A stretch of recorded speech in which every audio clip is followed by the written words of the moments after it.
तसं कधीच जाणवलं नव्हतं की हा नजारा पाहायला भेटेल. आंबोली घाटामधनं सनसेट आणि सूर्य अजून डोक्यावर आहे. अजून 15 ते 20 मिनटं लागतील. वाजले आहेत 5:15. पण तुम्ही जर बघत असाल तर पूर्ण धुक्याची छटा पसरलेली आहे आणि खाली पूर्ण हिरवळ, जे घनदाट जंगल अभयारण्य आंबोलीचं. सो असा काहीसा असतो सनसेट आंबोली घाटातून. ओरोस 66, कुडाळ 47 आणि सावंतवाडी 29.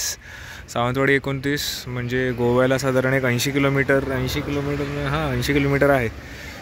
तो प्रवास आहे गोव्यापर्यंतचा. आणि हा आहे सनसेट आंबोली घाटातला. So let's move. आपल्याला वेळ आहे पोहोचण्यासाठी.